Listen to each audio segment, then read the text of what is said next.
जय जगन्नाथ कहतु केमती अच्छी पुणी थर इच्छाशक्ति चैनल आपण मानक स्वागत जन एपरी एक वीडियो आरंभ करुछि जार विषय होछि संचय पैसा संचय करिवार अभ्यास सांग माने आमे माने बिना पैसा रे दुनिया रे गोटे पाद भी आग को हली परिबा नाही। बिना पैसा रे आम जीवन रे खुशी भी केबे भी आसी परिबो नाही। आपण माने समस्त हुए तो भल भाव रे जानिथिबे आज सेही पैसा किपरि संचय करिबा से विषय नै आमे कथा हबा। सेहि पई आपण मानकु मोर गोटे छोटिया अनुरोध कि आपण माने ए भिडियोटी को मन दे शुणंतु काहेकि ना ए भिडियोटीर विषय आपणकर पूरा जीवन पाई बहुत बेसी दरकार पड़ी पारे। आपण माने देखिथिबे केते लोकंकर एभली अभ्यास होइथाय कि आमदानी तो 8 आना किंतु से माने खर्च गोटे टंका करिथांती। एहार माने हैला कोनोसी व्यक्तिर जदि इनकम खाली 50 पैसा किंतु से टंकाटे खर्च करे। एबे आपण मानक मन रे एही प्रश्न निश्चय आसुथिबो सांग माने जदि इनकम 50 पैसा तेबे से 1 टंका किपरि खर्च करि परिबो से कथा मु आपण मानकु कहूचे आसंतु सुनिबा। आजिकाली बैंक आ लोन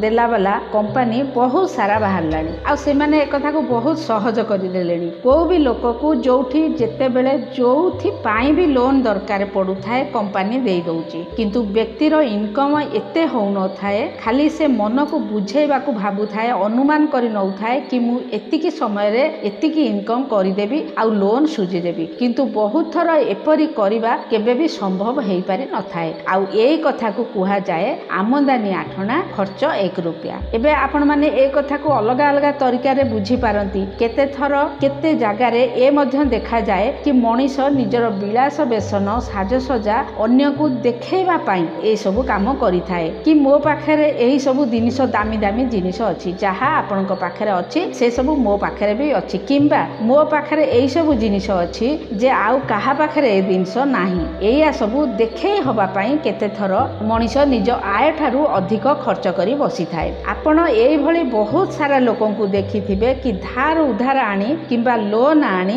देखे हेइथिबा लोक जेते बेले से माने एपरी देखैबा आरंभ करि थांती तो आपण मध्य आश्चर्यचकित होई जाउथिबे। पूरा समाज रे तार अलगा प्रकार ना हे जाउथिबो। लोक माने कहिबाकू लागिथिबे देखिलो से लोक केते बड़ बड़ कार आनीची केडे सुंदर घर करिची आउ आईफोन भी व्यवहार करूची किंतु जेते बेले समाज रे से व्यक्तिर ना ए प्रकार कथा उठुताए से व्यक्ति ए कथा को सुनी के बहुत मन रे खुशी आनी थाए बहुत प्रसन्नता हेई थाए ता मन रे सबु बेले समान जाए नै। अल्प दिन परे आपण से व्यक्तिर विषय रे एमिति मध्य सुनिबाकू पाइबे कि से व्यक्ति ऋण रे पूरा बुडी जाईची। से व्यक्ति ऊपर केते बैंक रा आ केते जनकर ऋण रो बोझ भरी रहिची जाहाकू से सुझी पारुनी आ तार जीवन पूर्व ठारू बहुत माने खराब रु खराब आड़ को गति करुची। आज एई कथा आपन को शिखिबार एथि पई दरकार कारण आज आपनकर बयस जेते होना काहेकि आपन को जेपरी भविष्यत रे ए असुविधार सम्मुखीन केबे हबाकू न पडू सेहि पई मु आपन मानको ए कथाटी कहूची। सेहि पई ए कथा को आपन माने भल भाव रे बुझी जांतु।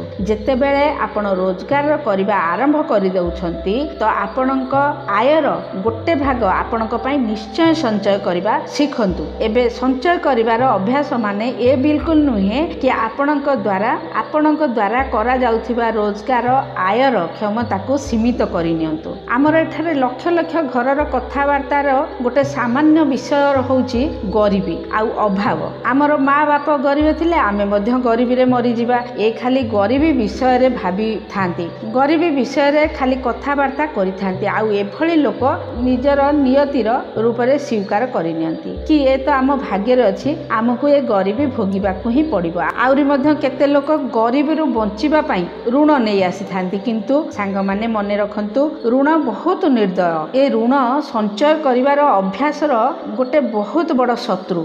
गरीबी ही निजे निजे उच्च आशा आत्मविश्वास महत आकांक्षा को नष्ट करिबा पई काफी होई थाए किंतु जदि गरीबी साथी रे ऋणर बोझ शामिल हो जाए थाए तो सेथिरु बाहरी सफलता पाइबा बहुत कष्टकर हो पड़ी थाए। आपण मध्य निश्चय शुणिथिबे धार दियंतु आउ शत्रु हो जांतु माने ना आपण धार दियंतु ना आपण धार नियंतु। जेते बेले आपण काहा ठारू धार नेउ थांती ताकू आपण गोटे प्रकार शत्रु बनै देई थांती। थांती। आउ जदि आपण काहाकु धन उधार देउथांती तो जणा अजणारे आपण मध्य ताकू शत्रु ही बनै देई थांती। काहेकि ना जदि आपण काहा ठारू ऋण नेई गले तो ठीक समय सुझी पारिले नाही तो सेठारे से आपणकर मित्रता खराब हो जाई थाए। आपण टिके चिंता करी देखंतु जेते बेले आपण काहाकु किछि पैसा उधार देई थांती आउ से आपण को ठीक समय रे से पैसा सुझी पारे ना कि पैसा फेराय नाही तो पुणी सतकु सत आपण ताकू आपणकर शत्रु बोली मानि नै थांती।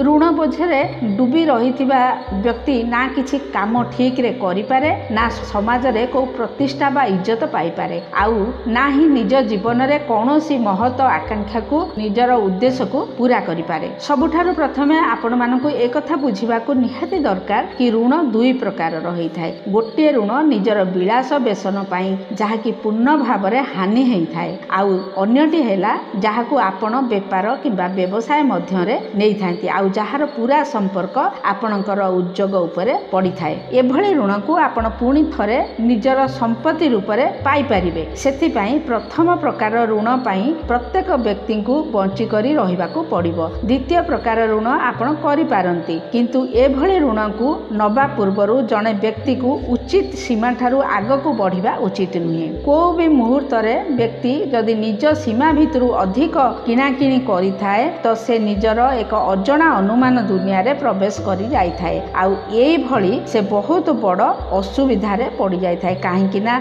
अनुमान अधिकतर शिकार को समृद्धशाली करबा अपेक्षा बर्बाद करि देई थाए। जदि व्यवहारिक रूप रे देखिबा को गले जो माने निज योग्यता ठारू अधिक उच्चा जीवन जीवा को चाहि थांती एभली आशा सहित अनुमान लगेबा पाई लालाहित होई जांती कि गोटे दिन भाग्यर चक्र बुलिबो आउ से तार सबु ऋण को सुझी दबो एही आशा करी बसी रही थांती। किंतु एभली लोकंक जीवन रे अधिकतर विषय रे भाग्यर चक्र केबे बुले नाही आउ जदि भाग्य चक्र बुले तो गोटे भूल जगार आसी अटकी जाए आउ से लोक ऋणरू मुक्ति पाइबा बदल रे जीवन सारा ऋण रे डूबी रही जाए। जदि आपण प्रकृत रे गरीबीरु त्राही पाइबा को चाहू थांती तो आपण को ए दुईटी स्टेप निश्चय नेबा को पड़िबो। उद्धार करी जिनिस नबार अभ्यास को छाड़िबा को पड़िबो आउ आगरु आपण जो ऋण करिसंती ताकू धीरे धीरे करी सुझिबा पाई आपण को चेष्टा करिबा को पड़िबो। जेते बेले आपण ऋण चिंतारू मुक्ति पाई जिबे तो सेते बेले आपण आपणक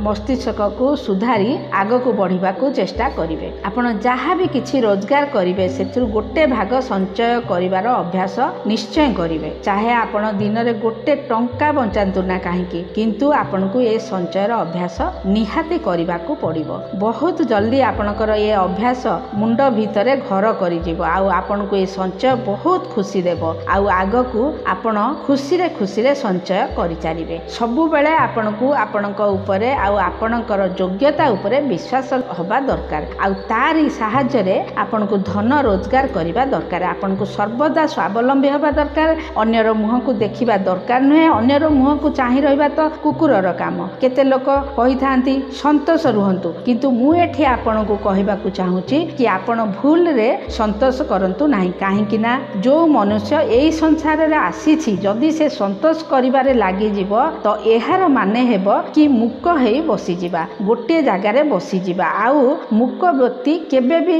लक्ष्मी को प्रिय होई न थाए। आउ आपण ए कथा को भी ध्यान रखंतु कि संतोषी हेई आपण निराशावादी किंबा निराशावादी हेई संतोषी बिल्कुल भी होंतु नाही। आपण समय को धरंतु समयर मूल्य को जानतु समयर मूल्य को बुझिबा को चेष्टा करंतु। समय ही पैसा ताकू धरिले से हाथ को आसी थाए। तेणु समय को सम्मान देबा सहित आमे ताकू चिन्हिबार अभ्यास मध्य करिबा दरकार। समय को चिन्हिबा किंबा ताकू पढ़िबा एते सरल नुहे। समय सबु बेले बराबर रही समान रही न थाए से बदली चली थाए। समय को चिन्हि तारि भली आचरण करिबा व्यक्ति जीवन रे भल मनीष होई थाए आउ प्रत्येक काम रे सफलता हासिल करि थाए। आपण जहाँ भी हेई थांतु कर्मचारी हेई थांतु किंबा व्यवसायी हेई थांतु आपण आपणक आत्मविश्वास को दृढ़ रखंतु। आपण आपणकू केबे मध्य असमर्थ भावंतु नाही। जीवन रे बड़ भूल एई हेई थाए जो मनीष निजको असमर्थ आउ असहाय मानी हताशा आउ निराश होई जाई थाए। हार मानिबार मनोवृत्ति त्याग करंतु। आपण उत्साही बनंतु आउ ए निश्चय करंतु कि आपणकू सफल हबाकू पड़िबो आउ आपण